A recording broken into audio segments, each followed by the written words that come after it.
출애굽 전후의 역사를 잠깐 말씀드리겠습니다. 야곱의 때 가나안 땅에 흉년이 들어서 이스라엘 백성들이 애굽으로 가게 됩니다. 그래서 거기에서 큰 이제 어려움을 당하기도 하고, 어쨌든 여러분, 남의 나라에 살아가는 것이 그렇게 쉬운 일이 아니지 않습니까? 어쨌든 그런데 그런 모든 과정 속에서 야곱이 애굽의 총리가 되죠. 그래서 나라를 잘 다스리고, 그래서 그때는 대접받고 이렇게 살았었는데, 근데 야곱이 죽은 후에 야곱을 알지 못하는 애굽의 왕이 등극하게 됩니다.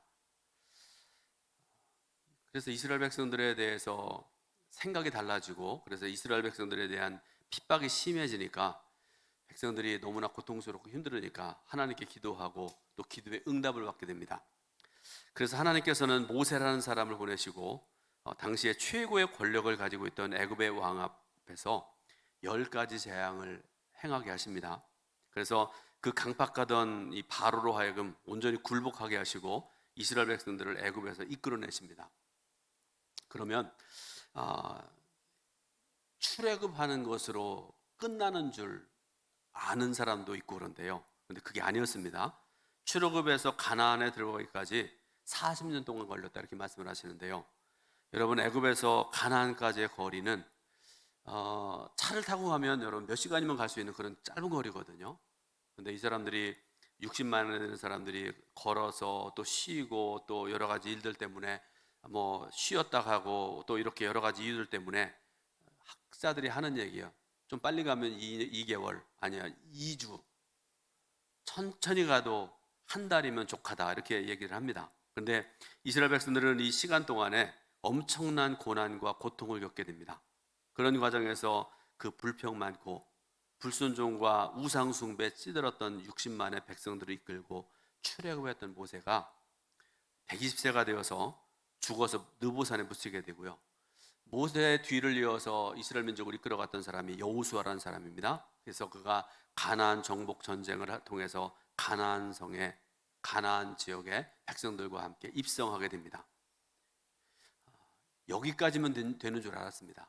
그죠? 하나님께서 말씀하신 대로 이제 가나안 땅에, 약속의 땅에 다 들어갔으니까 여기에는 이제 더 이상 문제가 없을 것이다 생각하고 쉬운데요, 그런데 아닙니다. 당시의 백성들도 그랬던 것처럼 오늘 우리들도 성경에 대해서 잘 모르면 들어갔으니까 됐다, 그렇게 생각할 수 있다, 그런 말씀이죠. 안심할 수 있는 그런 상황이다, 그런 말씀입니다. 그런데 아니었습니다. 그들이 가나안에 들어가서 약 300년 동안을 사사시대라는 독특한 시대를 살아가게 됩니다. 여러분, 사사라는 그 독특한 이스라엘만에 있었던 그런 직분이 있었는데요, 뜻을 말씀드리면 왕이 없던 시절 이스라엘이 위기에 빠지면 하나님께서 주신 특별한 사명으로 나라를 위기에서 구원하는 그런 역할을 했던 사람들. 그러면 여러분, 나라가 위기에 빠져서 가장 중요한 문제가, 큰 문제가 뭔가 하면 이 민족이 쳐들어왔을 때가 가장 어려운 때 아니었습니까? 그때는 지도자가 되어서 이 민족을 물리치는 그런 역할을 했었는데, 그런데 문제는 평화로울 때가 문제였다, 그런 말씀이죠. 왜 그런가 하면 여러분, 다른 나라 왕들은 평화로울 때나 이 민족이 쳐들어왔을 때는 항상 왕이잖아요. 그런데 사사는 평화로운 시기에는 왕이 아니었습니다. 구약학자들의 연구에 의하면 이 사람들은 평화로운 시기에는 제사장의 역할을 했다, 이렇게 얘기를 하고 있습니다. 그러다가 이방이 쳐들어오면 이방을 물리치는 그런 역할을 했던 사람들이 바로 이 사사들인데, 한번 생각을 해보세요. 여러분, 얼마나 불편하고 얼마나 힘들었겠습니까? 여러분, 전쟁이라는 것이요, 지금도 우크라이나라는 나라하고 러시아라는 나라하고 전쟁을 하고 있지 않습니까? 근데 여러분, 이 전쟁이라는 게 그렇게 쉬운 일이 아닙니다. 말로 되는 것도 아니고요, 군인들을 선발을 해서 그 군인들로 하여금 전쟁에 합하도록 훈련을 시켜야 되고요, 손에다가 무기를 들어줘야 되고, 무기만 가지고 되는 거 아닙니다. 옷을 입혀야 되고 또 음식을 먹어야 되고, 보급이 절대적으로 필요한 것이 바로 전쟁이죠. 그 밖에도 전쟁을 하기 위해서는 철저한 준비를 해야 되고, 그렇게 해도 열심히 준비하고 열심히 최선을 다해도 이길까 말까 하는 것이 바로 전쟁이라는 것입니다. 그런 시기를 300년 동안을 지내고 보니까 백성들이 굉장히 불편한 겁니다. 이들이 어떻게 하는가 하면 사무엘상 8장 1절부터 5절 말씀 보게 되면 당시에 이스라엘 백성들이 어떤 일을 하는지를 우리가 말씀을 통해서 보게 되는데요. 사무엘상 8장 1절부터 5절 말씀을 같이 읽습니다.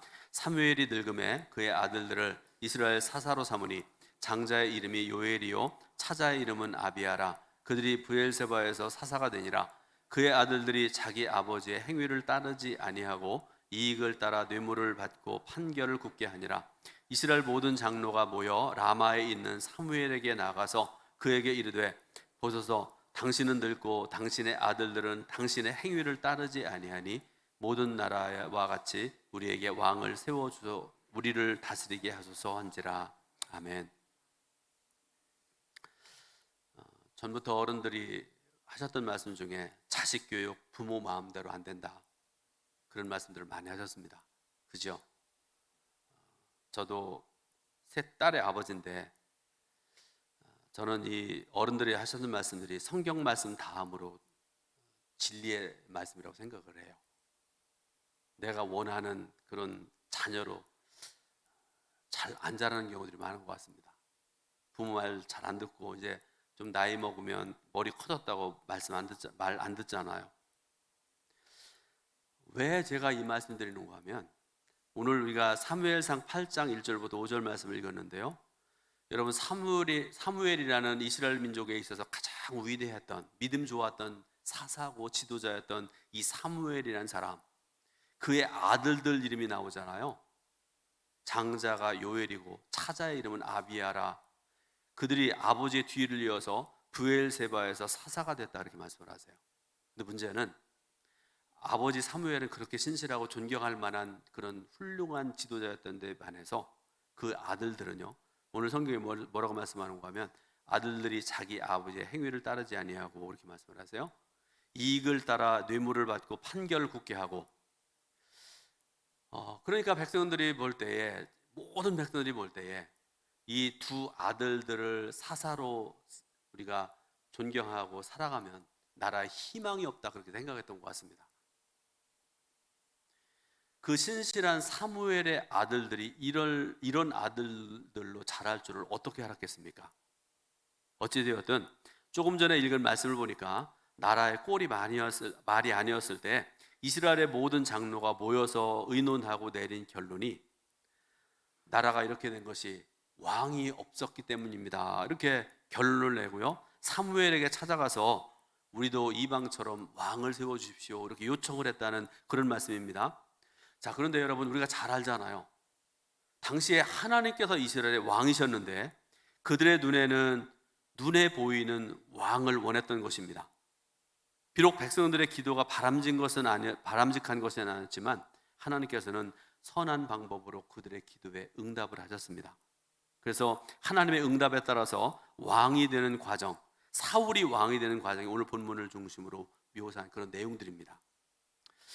오늘 본문과 본문을 비유하는 우화를 하나 여러분들에게 소개할 텐데요. 어느 개구리 나라에서 있었던 우화입니다. 그러니까 한번 들어보시면 되겠습니다. 어느 날부터인가 개구리 나라가 술렁대기 시작을 했습니다. 평화로웠던 그런 나라였는데요, 그 나라에서 왕을 세우자는 움직이 일고 있었던 것인데 개구리들 모여서 보니까 우리도 좀 왕이 있으면 좋겠다, 그런 생각들을 3사 모여가지고 그런 얘기들을 하게 되었고요.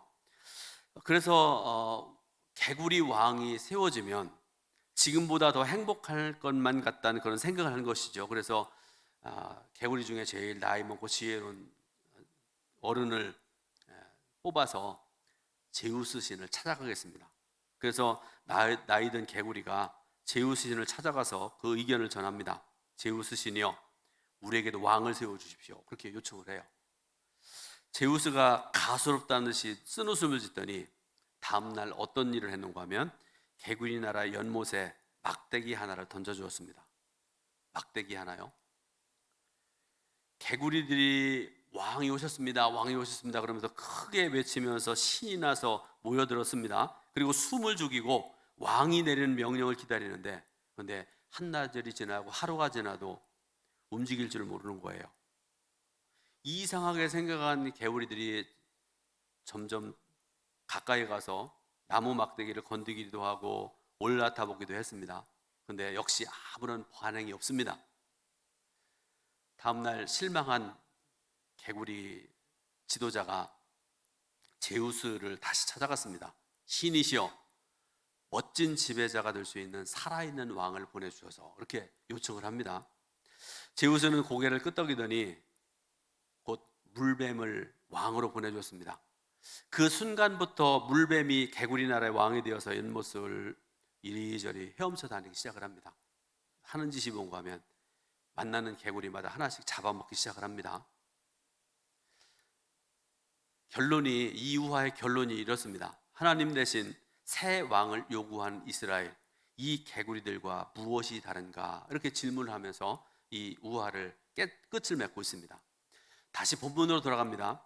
사울은 인간의 눈으로 보기에 우연히 사무엘을 만났고, 사무엘 역시 어쩌다가 사울을 만났지만 그 이면에 하나님의 오묘하고 절묘한 섭리와 역사가 있다는 사실을 오늘 성경 말씀을 통해서 7장, 8장, 9장 중심되는 그런 말씀을 통해서 우리가 하나님의 섭리와 하나님의 그 오묘한 역사가 얼마나 큰 것인가를 보게 되어집니다. 그 내용을 볼 텐데요. 첫 번째로 사울의 등장과 사무엘의 등장입니다. 사무엘상 9장 1절 2절 말씀을 보게 되면 사울의 됨됨이에 대해서 말씀을 하고 계시는데요. 자, 사무엘상 9장 1절 2절 말씀입니다. 같이 봉독해 올립니다.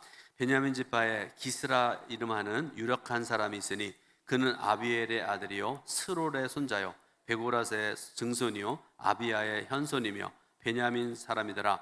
기스에게 아들이 있으니 그의 이름은 사울이요 준수한 소년이라. 이스라엘 자손 중에 그보다 더 준수한 자가 없고 키는 모든 백성보다 어깨 위만큼 더 컸더라. 아멘.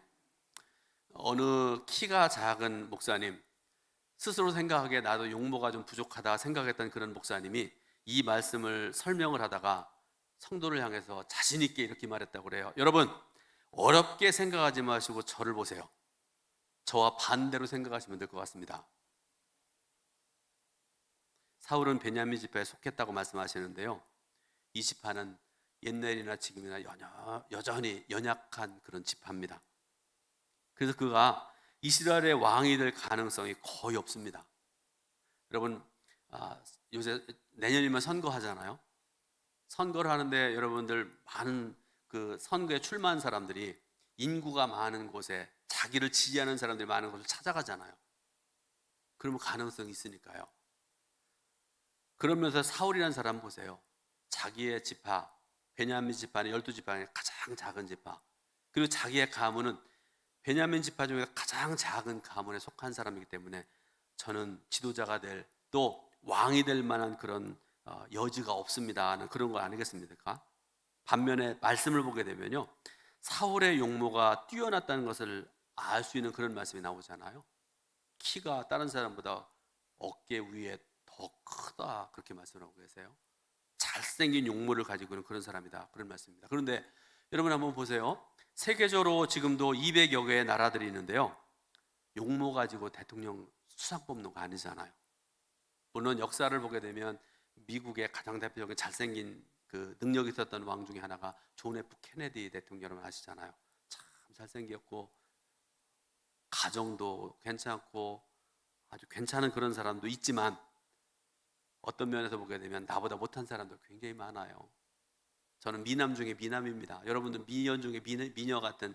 그런데요, 그런데 왕이 되고 지도자가 되는 자격의 용모를 가지고 뽑는 기준은 없다라는 그런 말씀을 여러분에게 말씀드립니다. 그리고 이후에 3절부터 10절 말씀을 보게 되면 사울이 아버지 기스의 명령을 받고 암나귀들을 찾으러 나가는데 두루두루 찾았지만 찾을 수가 없었다, 이렇게 말씀을 하세요. 낙심할 수도 있는 그런 상황입니다. 그런데 하나님께서는 이 기회를 사용하셔서 하나님의 뜻을 이루어 가시는 놀라운 역사를 보여주고 계십니다.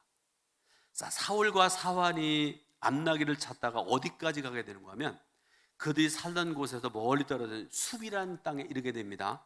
그때 사울이 뭐라고 얘기하는가 하면, 돌아가자, 아버지께서 우리를 위하여 걱정하실까 두려워하노라, 이렇게 말해요. 그러니까 당시에 보면 이 사울이라는 사람은 굉장히 괜찮은 사람이에요.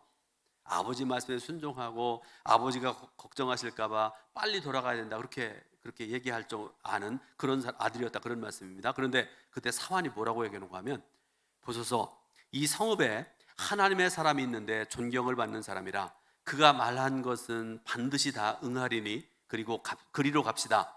우리가 갈 길을 그가 가르쳐 줄까 하나이다, 이렇게 얘기를 해요. 다시 사울이 또 얘기를 합니다. 우리가 가면 그 사람에게 무엇을 드리겠느냐? 우리 주머니에 먹을 것이 다하였으니 하나님의 사람에게 드릴 예물이 없도다, 이렇게 얘기를 하죠. 사환이 또 얘기를 합니다. 내 손에 은 4분의 1 세겔이 있으니 하나님의 사람에게 드려 우리 길을 가르쳐 달라 하겠나이다, 이렇게 얘기를 합니다. 당시의 사람들은요, 선지자나 선견자에게 도움을 요청할 때 예물을 드렸습니다. 당시에 법도가 그랬다, 그런 말씀입니다. 그러니까 이런 모습들을 보게 되면 사울이 얼마나 예의 바른 사람이고 하나님의 종을 소중히 여기고 하나님의 뜻을 존중하는 사람이라는 사실을 알려주는 그런 말씀이기도 합니다. 자, 사울은 사환과 함께 성읍으로 가다가 물기로 나오는 소녀들을 만나게 되는데요, 선견자에 대해서 물을 때에 소녀들의 대답이 11절부터 13절에 기록이 되어 있는데요, 내용은 이런 내용입니다. 백성이 오늘 산당에서 제사를 드리므로 그가 오늘 성읍에 들어오셨나이다. 지금 올라가셔서 그를 곧 만나리이다, 이렇게 대답을 합니다. 자, 여러분, 말씀 중에 오늘 산당에서 제사를 드림으로 라는 말씀에 우리가 주목해 봐야 됩니다. 이것은 사울이 사무엘을 만나는 그날이 특별한 날, 특별한 시간이라는 걸 보여주는 그런 말씀입니다. 그리고 14절에 그들이 성읍으로 올라가서 그리로 들어갈 때에 사무엘이 마침 산당으로 올라가려고 마주 나오더라, 이렇게 말씀을 하세요. 여러분, 마침이라는 이 단어는요, 하나님의 섭리의 때를 가리키는 그런 말씀입니다. 한번 생각을 해보세요. 산당에서 제사를 드리는 날에 사무엘이 얼마나 바빴을까를 우리가 생각을 해봐야 돼요. 제가 아까는 주일날 제가 좀 바쁜 그걸 말씀을 드렸었는데, 우리 성가대, 지금 할렐루야 성가대 지금 앉아 계시는데 참 대단한 분들이라고 생각을 해요. 어떤 분은 주일에 1시간 예배드리러 나오는데 그것도 30분 늦게 들어오는 사람도 있잖아요. 그런 분 있다면 반성하시고 다음부터 일찍 오시기 바랍니다. 근데 우리 성가대는 그렇게 할 수 없어요. 제가 보면 어떤 분은 10시 이전에 와서 준비하고 그러고서 찬양하잖아요. 끝나면 집에 가는 것도 아닙니다. 김밥 한 줄 드시고 오후에도 계속 찬양하시잖아요. 그리고 준비해서 찬양하세요. 여자분들은 또 10시까지 오시려고 그러면 화장을 한 1시간 하시잖아요. 그죠? 목욕도 하셔야 되고 아침도 하셔야 되고 굉장히 바쁘리라고 생각을 해요. 자, 다시 돌아갑니다. 산당에서 제사를 드리는 날에 가장 바쁜 사람은 사무엘 같은 지도자들입니다. 굉장히 바빴으리라고 생각을 합니다. 따라서 그를 만나기가 쉽지 않은 그런 상황이었을 것입니다. 그런데 사울이 성읍에 들어가는 순간과 사무엘이 산당으로 올라가는 순간이 일치해서 그들이 마주치게 되는 것도 흔하지 않은 일이었습니다. 그런데요, 하나님께서는 너무나 오묘하시고 너무나 놀라우신 분이신데요, 절묘한 방식으로 그들을 만나게 하십니다. 그러므로 그들은 순전히 우연 때문에 된 것이 아니라 하나님의 섭리와 하나님의 인도하심 가운데 서로 만나게 된 줄로 믿으시길 바랍니다. 두 번째로 사울과 사무엘의 만남입니다. 우리가 신앙생활하면서 하나님의 섭리라는 말을 참 자주 사용을 합니다. 누가 여러분들에게 하나님의 섭리가 무슨 뜻입니까? 물어보면 여러분 뭐라고 대답하실 거예요? 생각해 보시고 대답할 수 있는 그런 것들을 준비하시기 바랍니다. 제가 거의 정답 비슷한 그런 말씀을 드릴 텐데요, 장로교회 웨스트민스터 신앙고백서라는 게 있는데요, 제5장 1항을 보면 섭리에 대해서 이렇게 소개를 하고 있습니다. 하나님께서는 만물의 위대한 창조주로서 자기의 지극히 지혜롭고 거룩하신 섭리로 자기의 지혜와 능력, 공의, 선하심과 자비의 영광이 찬양을 받도록 자기의 무오한 예지와 자기의 뜻에 너그럽고 불변하는 협의를 따라 모든 피조물과 행사들과 그 일들을 지극히 큰 것에서부터 지극히 작은 것에 이르기까지 보존하시고 인도하시고 정돈하시고 다스리신다. 정의를 내렸습니다. 저와 여러분들이 믿는 여호와 하나님은 세상 만물을 창조하신 창조주 하나님이십니다. 근데 하나님께서는요, 창조하신 이후에 우리를 그냥 내버려 두지 아니하십니다. 그 놀라운 능력으로 세상의 모든 것을 보존하시고 인도하시고 정돈하시고 다스리시는 하나님이십니다. 하나님은 완전한 하나님이십니다. 완전한 방법으로 모든 것을 행하십니다. 세상에 대하여도 주권자로서 관여하시고 개입하시며 하나님의 뜻을 이루어 가시는 전능하신 하나님이십니다. 그러므로 우리는 세상에서 일어나는 일들 작은 것 하나도 예사롭게 보지 말아야 됩니다. 어떤 일도, 지극히 작은 그 어떤 일도 자연적으로 우발적으로 이루어지지 아니하고 오직 하나님의 특별하신 섭리 가운데 일어난다는 사실을 믿으시기를 바랍니다. 그런데요, 문제는요, 하나님께서 하나부터 열까지 지극히 작은 것부터 큰 것까지 하나님께서 다 섭리 가운데 이루어 가시는데 문제가 있어요. 어떤 게 문제인가 하면 우리는 그 하나님의 섭리를 온전히 알 수가 없다는 것이 문제입니다. 하나님께서 어떻게 내 자신의 삶을 계획해 놓으셨는지 우리는 다 알 수가 없어요. 우리가 6월달 둘째 주일 예배를 드리고 있는데, 여러분 내일이 월요일인데 내일 우리들에게 어떤 일이 일어날지 우리 몰라요. 그런데 분명한 사실은 하나님께서 저와 여러분들을 사랑하신다는 사실입니다. 그러므로 우리를 위해서 모든 것들을 선하게 예비하시고 그 예비하신 것을 아름답게 이루어 가시는 하나님이신 줄 믿으시길 바랍니다.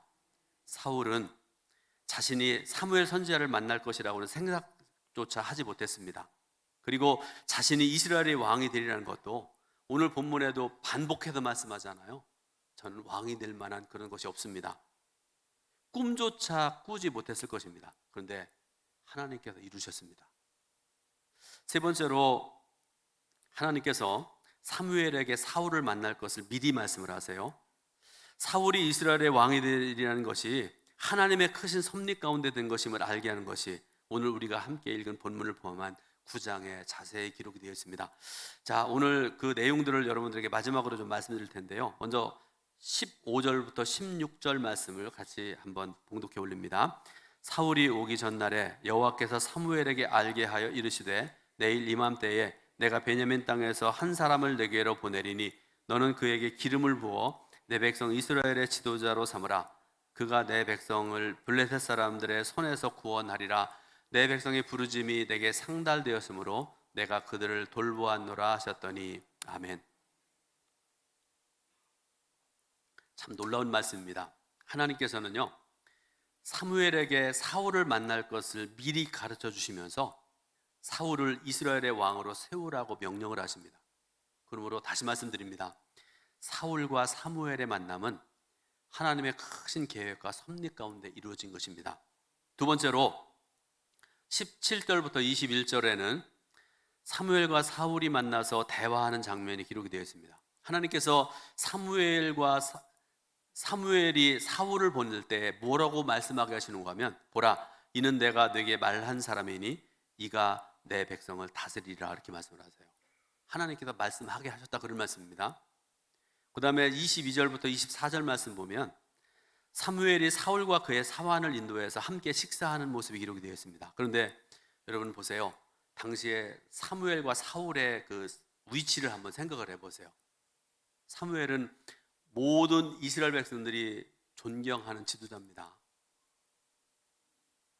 저도 성경에 나오는 수많은 믿음의 사람들, 존경하는 사람들 많지만 제가 가장 본받기 원하고 제가 이런 사람 되었으면 좋겠다 생각하는 사람 중에 가장 대표적인 사람이 바로 사무엘이라는 사람인데요. 정말 존경하기 합당한 그런 사람이죠. 그런데 당시에 사울은요, 스스로 말하잖아요. 우리 집안은, 우리 가문은 가장 작은 그러니까 유명한 사람이 아니라 무명한 사람이라 그런 말씀이기도 하죠. 둘의 위치를 놓고 볼 때 사무엘은 이만큼 높은 위치에 있고 사울이라는 사람은 지극히 무명한 사람의 위치였다, 그런 말씀입니다. 그런데 사무엘이 어떻게 하는가 보세요. 사울을 상석에 앉게 합니다. 여러분, 상석은 지위가 높은 사람들이 앉는 자리잖아요. 그런데 사울로 하여금 거기에 앉게 하십니다. 그 다음에 또 하나, 사울이 먹은 음식이 오늘 말씀 보게 되니까 넓적다리와 그것에 붙은 것, 이렇게 말씀을 하세요. 이게 무엇인가를 의미하는 게 중요한데요. 이게 소고기라고 그러면 안심, 돼지고기라면은 여러분 좋아하시는 뭡니까? 그거 맛있는 거. 하여튼 그런 거 있지 않습니까? 우리는 일반적으로 그런 거 좋아하는데 여기서 말씀하는 넓적다리와 그것에 붙은 것, 이게 뭔고 하면요, 하나님께 드리는 예물, 하나님께 드려졌던 예물, 이것은 오직 제사장만 먹을 수 있는 것입니다. 그러니까 상석에 앉게 하고 그에게 하나님께 드렸던 이 예물을 먹게 하셨던 것은 뭔고 하면, 사울이 앞으로 특별한 직분을 받고 이스라엘의 왕이 되어서 온 백성을 다스리는 지도자가 될 것을 상징하는, 시사하는 그런 말씀이기도 합니다. 그 다음에 네 번째로 25절부터 27절 말씀 보게 되면 사무엘과 사울의 또 다른 대화가 기록되어 있는데요, 사무엘은 자신이 하나님의 말씀을 받았다는 사실을 전제하면서 뭐라고 얘기하는가 하면, 내가 하나님의 말씀을 내게 들려주리라, 이렇게 말씀을 하세요. 그러고 난 다음에 사울이 왕이 될 것이라는 사실을 알려줍니다. 여러분, 다시 말씀드립니다. 사울은 왕이 될 만한 자격을 갖추지 못했지만 하나님께서는 당신의 주권과 섭리에 의해서 사울을 왕으로 세우셨습니다.